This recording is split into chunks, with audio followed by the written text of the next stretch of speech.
Texas lawmakers are facing pushback from some youth camps as they craft new laws in the wake of July's deadly flooding. 3 camps sent lawmakers a letter saying they can't afford to make the changes lawmakers are considering. Fox 4's Peyton Yeager tonight live with more on their request. Peyton.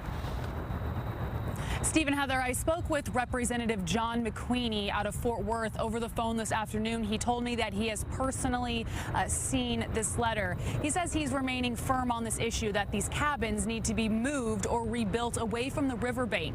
Representative McQueeney also tells me that he's confident this legislation will become law.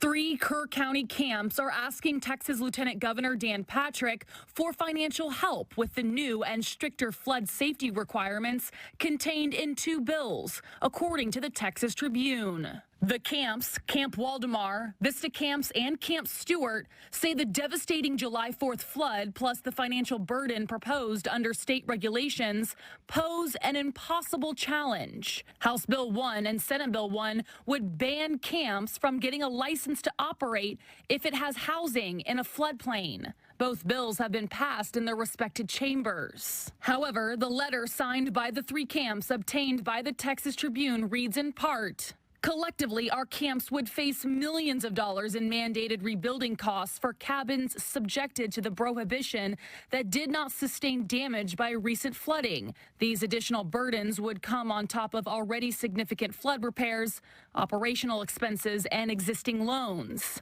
In the early morning hours of July 4th, the Guadalupe River raged out of its banks. More than 130 people were killed. This includes 25 campers and 2 counselors at Camp Mystic who were asleep. I told her camp was the safest place she could be.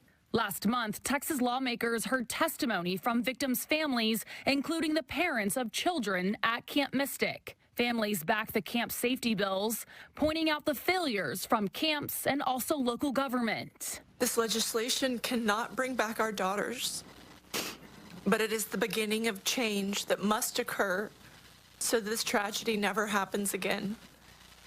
It is the start of a promise that their lives and their deaths will mean change. Joint author Representative John McQueeney of Fort Worth tells Fox 4 he's adamant children cannot be going to bed in a floodplain. His statement on the letter from the 3 camps reads, I'm confident it will get figured out for those camps, whether through investment by the camps, their families, the community at large, or the state of Texas. All options should be on the table.